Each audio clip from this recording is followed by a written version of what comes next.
What do most Fortune 500 executives have in common? After more than 100 episodes recorded with those very executives from companies like Disney, Amazon, Netflix, Cigna, and Google, the answer is clear. They learned lessons in leadership from the fields and courts of their high school and collegiate sports teams. Some of our guests' athletic experience earned them a place in their sports Hall of Fame, like Chick-fil-A Chairman Dan Cathy. Some hung up their cleats after high school, like Delta Airlines CEO Ed Bastian, while others, like Condoleezza Rice, claimed they were terrible in their sport. But no matter their skill level, they have all told me that being a part of a team taught them lessons they still use as leaders today. In partnership with Maxwell Leadership, I'm your host, Don Yeager, here to give you an all-access pass to genuine, authentic, fireside chat-like conversations with today's business icons so that you can create powerful, positive change in your own organization. This is Corporate Competitor Podcast.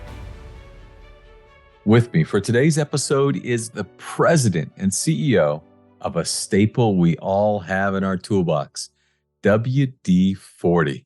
Yep, we have Steve Brass with us. Steve has been with WD-40 since 1991, quickly forming a relationship with their former president and CEO, the legendary Gary Ridge. Steve is from Yorkshire, England, and now lives in San Diego, California, where he looks to continue the people-first culture that has driven WD-40's success for more than 5 decades.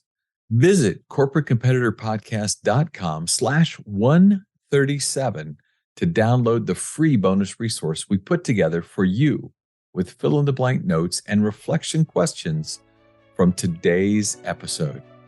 WD-40, that's great stuff. It started with the products, and we just got so much consumer feedback of positive stories about WD-40 brands. Everybody has a story to tell about using WD-40, and quite often it's that dad or my parents showed me how to solve X maintenance problem when I was young, and they're the first memories I have with the brand, and that's pretty special. So we try to do business based upon values at WD-40 company, strong values, demonstrated daily, my ladies and gents. Steve, thanks for joining us. It's great to be here with you, though. You know, a hot topic right now in the world of business is the entire discussion about leadership transition. Now, your transition to leadership within the WD-40 company was 8-9 years of a process to ready you for that corner office. Sure. I would say that I was extremely well set up by my predecessor, Gary Ridge, who was just incredibly generous with his time, giving away bits of his job successively, having the generosity to teach me how to be a global leader and step up to the CEO role. When you come to a new situation as a CEO, you kind of have to analyze the situation. Are you in a situation where you're sustaining success? Are you in a turnaround situation? Are you in a startup situation? Or are you in a situation where you need to redirect things? It became very clear to me very quickly that my position is one of sustaining success and this wonderful legacy that Gary has built up over 2.5 decades. It's an absolute gift for somebody like myself to be able to take over. There are things such as sustainability where we're pivoting the organization toward a more sustainable future, but the WD-40 brand has got a long, long runway for growth ahead of us. But I think that Gary and I both had the same kind of approach to the transition, which was, it's not about Gary or Steve. It's about the organization. Gary spent 35 years at the company. I've spent 3 decades plus. And, it's really about serving the company and suppressing your own kind of ego needs, focusing on making an effective transition for the good of all of our kind of stakeholders. I recently came across a quote which was from A.J. Banger, ex-CEO of MasterCard. You want them to not remember you. You want the company to be successful where it's headed. You do not own the business unless you created the company and were Steve Jobs or Bill Gates. Then they should remember you. Guys like us were just stewards of the system in a ship sailing through the sea. You have to make sure that the boat doesn't sink while you're there, and that during the voyage it picks up a couple of extra sails and some new engine technology. You make the boat work better, but you don't brand the boat the Steve Brass boat. I love that kind of humility of us being temporary custodians of an organization, and that's what we are. Your willingness to be so praiseworthy of your predecessor. So many folks feel the immediate need to come in and place their stamp and say, this is now my company, and let's not remember the person that was here before us. Where does that lack of ego come from, and how is that serving you? Well, that's a great question. My executive coach, Catherine Sandler, would say that my superpower is my ability to learn. And I bring a beginner's mindset to everything I do. Well, so I guess I'm cheating because I've got a 69-year-old brand that's one of the most successful brands in the world. Yes, it's a beginner's mindset, but it's like you're in a new situation and you can prepare for as long, but taking up the seat of being a CEO, you're going to face situations you've never faced before.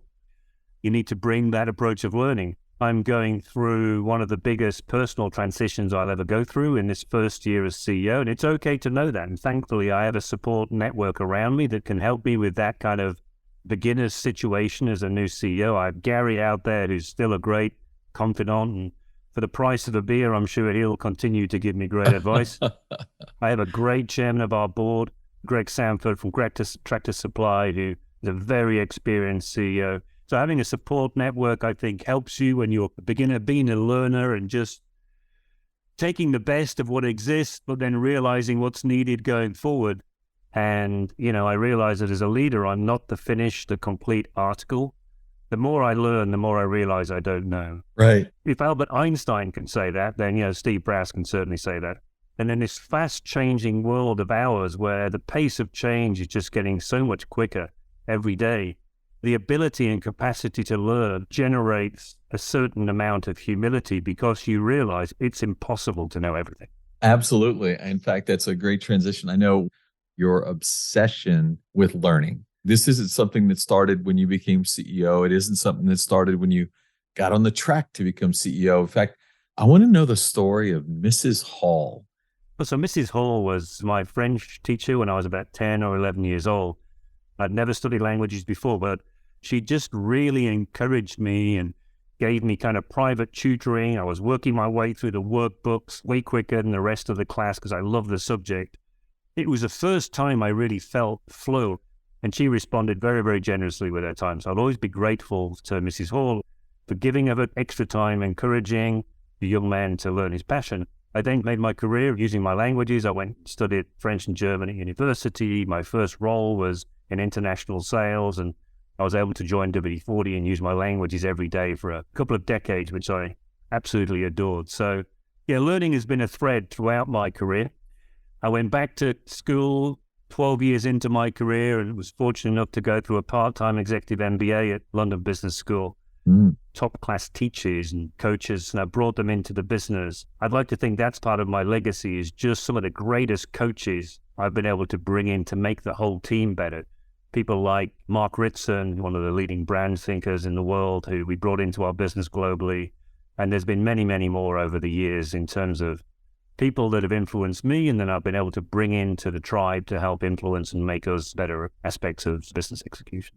We made reference a couple times already to your predecessor, Gary Ridge, who is one of those amazing leaders who many of us have learned from, and we have nothing to do with your industry. How important is the relationship that the two of you have in what you're doing to keep the brand moving forward? It's been critical. Gary Ridge took me to one side as a 25-year-old young man and put his arm around me and told me that the then CEO, Jerry Schleif, had asked him to take care of me. And I feel as though he's had his arm around me ever since, quite frankly, and he's looked out for me. And it's an absolute privilege to have such a great mentor over the decades and share that generosity of spirit that Gary has. We share the same or a very similar leadership philosophy. I think when Gary and I were in a room, 9% of the time, given the same situation, we'd come up with a very similar answer. From a personality point of view, we're very different. Gary is this hugely charismatic dude. I'm much more of an introverted kind of background, much more analytical in my style, and I'm much more about developing a team of leaders around me versus this charismatic leadership model. The relationship absolutely helps me, and it's still there today. I've learned so much from Gary, but I need to do the job in my own way. The two styles, while some might gravitate to one or the other, at the end, both of you have always said your greatest commitment is to the employee base, is to the brand. people don't have to pick or choose which style they like because what they know is at the end, the desire is the same. Absolutely. That's what stays constant. Gary and I we love the business, we love the brand, but most of all, we love the employee base, our tribe, as we call them. Gary was a big part of creating this wonderful culture we have. As a business, we're well known for our special culture.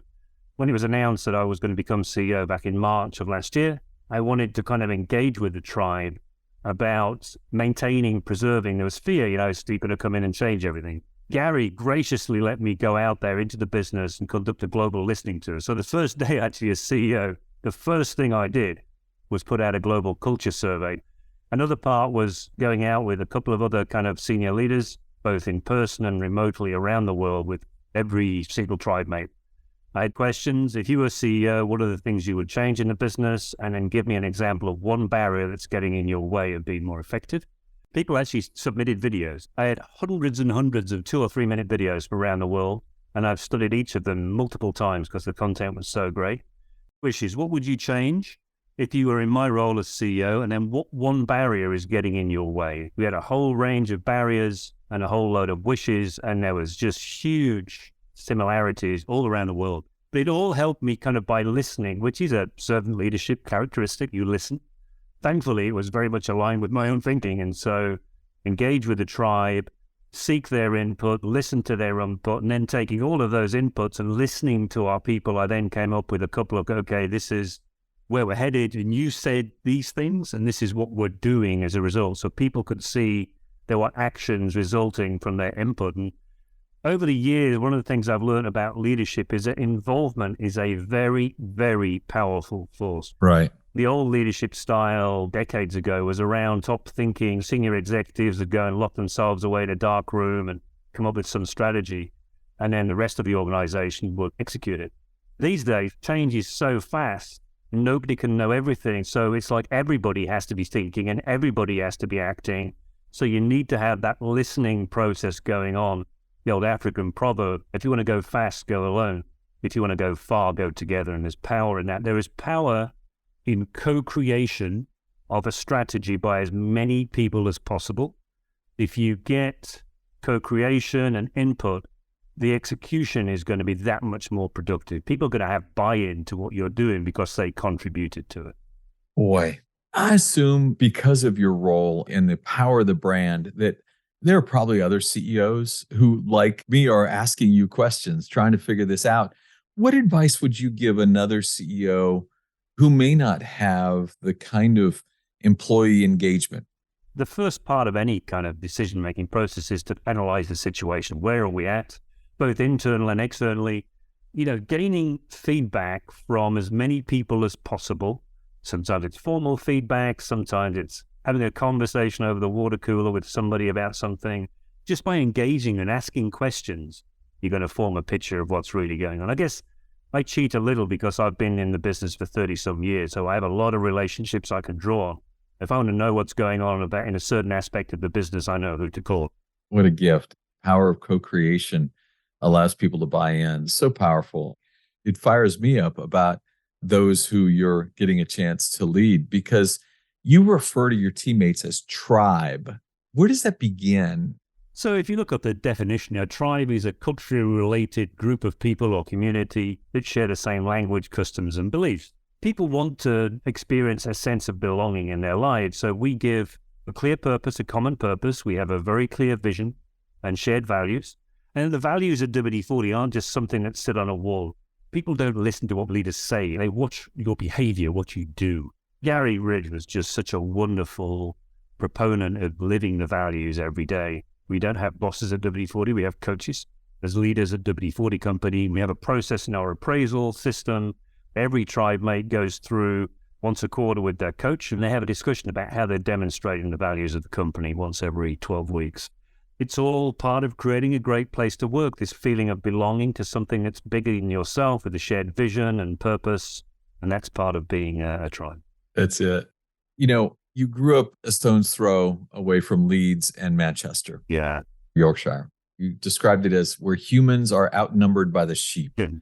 Talk to me about competition in that formative period. What was Yorkshire like in your childhood? sheep really did outnumber the people. I believe it would be 5-1. It was beautiful. I mean, so when I go back these days, it's such a beautiful place. I was competitive academically always, but yeah, I played sports, cricket. Wow. I always find it a challenge to explain the rules of cricket to Americans, but it's kind of like baseball, but it can last up to 5 days. Some days it feels like baseball lasts 5 days. It can be a long game. So cricket was my game. I actually played cricket every day when I was a teenager in summer. Every single day. I loved it so much. I remember distinctly the feeling of winning our first cup, how wonderful that feeling was. And then the run-up to the final. I also remember quite embarrassingly being made captain of my school house team at cricket, and I didn't really know about leadership age 14 or 15. So as captain, I put myself on both the batting and the bowling. As I came on to open the bowling, one of the teachers said, are you going to give anybody else a go? I had no idea at that time what he meant. It's like, why would he say that as I was going to run up and do my bowling? Now it just makes me cringe. Leadership is all about putting others first and taking a helicopter view. Right. Yeah, sports been a big part of my past. I also played soccer at school. I wasn't as good at soccer, but I realized my part within a team, you don't always have to have a leading role. I was a defender, and so my job was to stop other people playing and allow the good players to do the attacking and score the goals. What a great lesson there when you thought being the captain meant that you were going to throw yourself into the most high-profile positions on both offense and defense. What you really needed to learn was that leadership was about making sure that everyone got their time in the spotlight. Absolutely. I mean, the best coaches don't run on the pitch. They coach from the sidelines. I guess one of my kind of heroes in life has been Sir Alex Ferguson, right? So I'm a Man United fan. And Sir Alex is just one of the greatest coaches of all time. 38 trophies in 27 years whilst he was coach of Man United. There's an HBR article talking about his leadership lessons. And Don, I think you've even spent some time with the great man. I have. When he started, it was all about developing the academy and bringing talent into the organization at a young age. And I think of some of the greatest players of his early teams, the Beckhams, the Scholes, the Giggs, the Neville brothers, etc. They were all products of that academy. At the time, I remember him saying something along the lines of, when you give young people a chance, you only create a longer lifespan for your team, but you also encourage loyalty. We have a very similar attitude toward talent development at WD-40. We bring people in at quite often the most junior positions, like myself. I came in and joined as a sales guy and worked my way up to CEO over 31 years. There's many people who made that journey as well. I've been loyal to this organization over the years. There was always opportunities to go off and join for more money perhaps, or perhaps my career wasn't advancing at a certain time as quickly as I thought it would or should. But I stayed for the long term because I was loyal. The company was loyal to me and I was loyal back to them. So Alec also had a great ability to envision the future. He always spoke about refreshing the team every 4 years. He just seemed to be a great man manager of knowing when players were going to decline, and he'd let them go just before they were about to decline. One thing that's different with WD-40 and then at Manchester United was just a succession process. Once Sir Alec left, the thing just declined for over a decade. In fact, the next manager that came on, David Moyes, actually lasted less than a year. Yeah. Because he, as we discussed earlier, he tried to replace a legend by changing everything around. He wanted to make sure it was his team at that stage, and that ego got in the way. Yeah, I think perhaps a better solution would have been to try to develop somebody internally who knew the ethos and the culture and maybe had grown up within, but that process needed to have started several years before Sir Alec quit. Yeah, no, that development of people internally is an absolute, and it doesn't happen enough. One statistic that stood out to me about your company, employee turnover rate is like between 4 and 8%. It's a fraction of everyone else in your industry. Is that a reflection of creating that sense of loyalty? You're investing in people early. What do you attribute that low number? First of all, it's a responsibility of a senior leader is to create the environment for people to thrive. We're known for our culture. We do create a great environment. We sell great products, so our brands are fantastic. Our end users love our products. But outside of the great products and all the great marketing we do, giving folk the opportunity to learn and develop themselves, that commitment is really, really important. It's an environment where people can join us. We have a clear purpose at WD-40, creating positive, lasting memories in everything we do and solving problems in homes, factories, and workshops around the world. They're coming in, they're serving something bigger than themselves. They have an opportunity to learn and grow with the company. We have fabulous training and development programs. We have a really strong ethos of internal development. So 75 to 80% of leadership positions are filled internally. Any company can be a people-first organization and develop opportunities for individuals to learn and grow. Yeah, our products may be pretty special, but the ethos of the learning organization and internal development of people and just creating a great place for people to work and thrive and be part of something bigger than themselves. I mean, any business could do that. Powerful. Our first employee in the Chinese business, Grace, began as kind of an admin assistant in our China business, worked her way up and went out and did an MBA in supply chain and became supply chain leader. She then moved into sales and headed up sales. And now she's country manager of our Chinese operation after 17 years.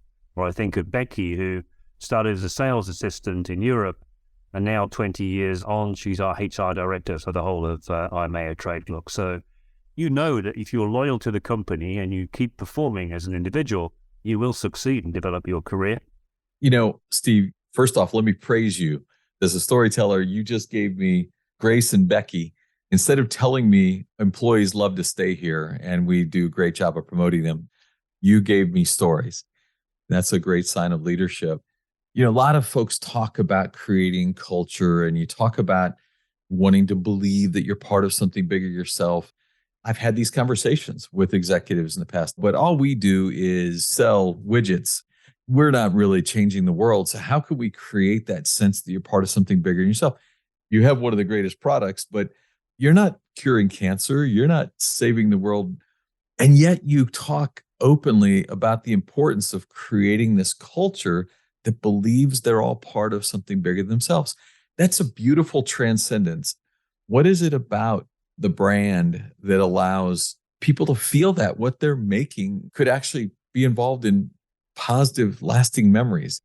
Well, so I guess it started with the products, and we just got so much consumer feedback of positive stories about WD-40 brand. So it starts with end users. I mean, the amount of wonderful stories that we hear from end users from around the world about how they've solved problems with WD-40. I mean, some of them are very amusing. I used to visit the US 3 or 4 times a year before I moved to the US. And this one particular time coming into the US, they ask you the questions at customs. Yeah, I'm here for work. What work are you doing? So I work for WD-40. And of course, every single time, WD-40, that's great stuff. My dad taught me how to do this. And did you know you can use it for this? Stamping your passport and passing you through. And the guys behind me all work for WD-40 too. And it's like, hey, come on, you guys. He just stamps those and sends them straight through as well, right? So it's part of a positive vibe. The long history of the company, 69 years, how we grew, how we continue to take that and replicate it around the world. Everybody has a story to tell about using WD-40, and quite often it's that dad or my parents showed me how to solve X maintenance problem when I was young, and they're the first memories I have with the brand, and that's pretty special. So it's nice that customs folk have similar stories to tell. Right. Every relationship we have, all of our stakeholders, whether it be investors, we'd like to be a favorite investment. For end users, we want to exceed our promise. For tribe mates, we want to be a great place to work. We want to be a preferred supplier to our customers and a preferred customer of our suppliers. Quite often, suppliers will tell me that, look, you're one of our top 1 or 2 people we deal with. And I think that's a promise we make to employees. It's like, look, our average tenure is 8 years. You may not stay forever. You may leave. You may go somewhere else. But I hope you look back at WD-40 as being one of the most positive experiences you ever had as an employer. And that's our mission. Gary Ridge used to have a wonderful term. He used to talk about doing business like ladies and gentlemen. Mm-hmm. I really like that kind of Australian, simple approach to business. It's very true. We try to do business based upon values at WD-40 Company, strong values, demonstrated daily, like ladies and gentlemen. Wow. Very Ritz-Carlton-like. Absolutely. We talk about servant leadership as a mindset. That's not a particularly new concept in the world of business, but I'm fascinated with how you want to, as we said before, kind of suppress your ego, put other people first. You've even talked about the inverted pyramid approach, which puts the CEO at the bottom. Yeah, so I love the inverted pyramid approach. The CEO is at the bottom of the organizational structure and everybody else, all of your stakeholders are above you. And we spend a lot of time at WD-40 Company talking about talent management and people development. Rather than succession planning, we believe in how do you take all the talent in the organization and give everybody an opportunity to learn and grow. So it's not just about a successful few, it's about everybody in the organization. And so it's very easy to think as the CEO, you got the big title, you're the smartest person in the room. And it's just not true. Having that curiosity and forcing yourself always to seek others' opinions and listen to others with the intent of being influenced by others, realize you're a servant of the whole organization, all of its stakeholders, and then just being open to learning from others to master your own ego. I was having a particular conversation with my HR colleague who had a different point of view about somebody who I thought was really high potential. Okay, I'm going to go away and I'm going to think about what you just said because I see this individual being a really high potential individual. And then I observed some of the behaviors in this individual that the HR colleague had been referring to myself, and it changed my perception. So even if you have the strongest possible belief, which I did prior to that conversation, I allowed myself to be influenced by a colleague and actually flipped my position because I listened, I looked for some proof of what he was saying by my future interactions, and then I realized that he was right. It's pretty powerful. I mean, Simon Sinek has spoken about leaders eat last. If you give your opinion at the early stages of any conversation, that's kind of it. The conversation's over. That simple message from Simon Sinek of leaders eat last, leaders speak last, really simple mantra to have. It's not about you. It's about the tribe, as we call ourselves. It's about serving all of your stakeholders. We're temporary custodians of this business. All you want to do is leave it in the best possible shape for the next generation to take over. Listening with the intent of being influenced by others. It's intentional listening. It's not listening with the intent of giving your opinion. It's listening with the intent of being influenced by others. Sometimes it's how you ask the question of the person, because if you ask the question that gives that impression that you have an opinion already, the conversation's over. Even your suggestions become orders. So you have to be very, very careful what you're saying. That's so true. Most executives who were in leadership during the pandemic bemoan all that came from that last 2 years. But you applied your glass half full personality to call it one of the greatest learning moments you've had. Well, first of all, I think I need to acknowledge for a lot of people, it was a very, very tough time. We did an employee engagement survey. Gary's kind of call to do an employee engagement survey, kind of in the middle of the pandemic. And he wanted to take a pulse of how we were doing as a business. And it was really positive. People really appreciated the support they were getting. We had all kinds of programs of digital involvement and people just kind of having fun online together. As a business, we learned to pivot on an almost daily basis. There was a new challenge almost every day. So our capacity to learn increased significantly. We connected us much, much more. And a lot of people made huge sacrifices. There was a lot of meetings, a lot of communication going on. Some people got sick and some people had motivational issues. So, coaches would gather around and take care of their people. We'd learn to build our brand digitally because we couldn't do it in person anymore. A big part of our marketing strategy was sampling and just putting cans in the hand of end users. And we actually found digital ways to do that, which is remarkable. So a lot of really creative ideas were born during the pandemic. We came out of it stronger. Our business performed very, very well. And that's largely down to the absolute resilience of our tribe and this approach, which will serve us well going forward. Whatever comes at us today, it's like we can resolve it. We'll find a way and work our way through it. Steve Brass, I think Sir Alex Ferguson would have been happy to have had you replace him.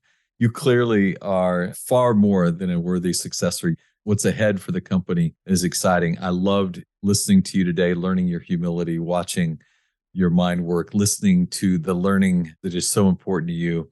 Today, I cannot thank you enough for being a corporate competitor. Thank you, Don. I really enjoyed our time. Thank you so much. What an engaging conversation Steve Brass gave us today. Before I jump into my top 3 lessons from Steve's interview, I wanted to thank everyone who has jumped at the opportunity to connect with me on our website. I love hearing from listeners. So if you enjoy the show or want to connect with our team this year, I encourage you to reach out to our team at maxwellleadership.com/Don Yeager. My three takeaways. The first one is I love the perspective he brings to what they do. There's so many places where we look and we imagine, well, we can't really change the world. They look at what they do. They're a learning organization. They're constantly in the development of people. You talked about their senior leaders creating an environment for people to thrive. They're not a company that's product is a spray can that eliminates squeaks. In their own world, they're changing the world for those who get a chance to work with them. The second takeaway was the power of co-creation. The second he became CEO, his first act was sending out a culture survey and went on a listening tour to sit with employees to ask those great questions, what they would change if they were CEO for the day, and what is a barrier that is keeping them from being better at what they do. And then once you've asked those questions, give them action. Listen with the intention of being influenced. And finally, the third one was his perspective on the pandemic. Yes, no question, not everything worked well for the world during that window, but corporately, they were able to use it as a learning moment. They pivoted almost every day. So our capacity to learn grew as a result. What will come for them in the future will all, in many ways, pale by comparison to what they had to go through during that moment. They put a positive spin on what most of the world only gave negativity to. What a gift that he gave us today. And I hope that when you grab your yellow and blue can later of WD-40, you too will remember you've been blessed as a corporate competitor today. If you could share one habit, one thing you've done consistently that allowed you to separate yourself from your competitors, what would it be? In my 30-year career, 2,500 of the greatest athletes, coaches, and leaders answered that question for me. This is Don Yeager, who did that article I was telling you about. Don, Dave Sims with Coach K. How you doing? Hey, Don. How you doing, my man? Great, sir. What they gave to me is what I'm giving to you in my online course, Journey to Greatness. Through engaging storytelling and on-demand videos, you will learn the 16 habits that will jumpstart your personal growth. I will instruct you on how to apply these winning characteristics to your life through custom workbook exercises. We are slashing the price for our podcast listeners. Lifetime access to Journey to Greatness is normally $399, but for our podcast listeners, it will be $49 with the code podcast at checkout. Click the banner on corporatecompetitorpodcast.com to enroll. Thanks for listening to the show. I would be so grateful if you left us a rating and a review. We will be rolling out a new episode every Wednesday. To be the first to listen, subscribe to the podcast on our website, corporatecompetitorpodcast.com. Plus, as a thank you gift, you will receive a free chapter from one of my best-selling books on the habits of high-performing teams. Stay in touch by connecting with me on social media at Don Yeager, Yaeger, on Twitter, Facebook, Instagram, and LinkedIn. Until next week, I appreciate you.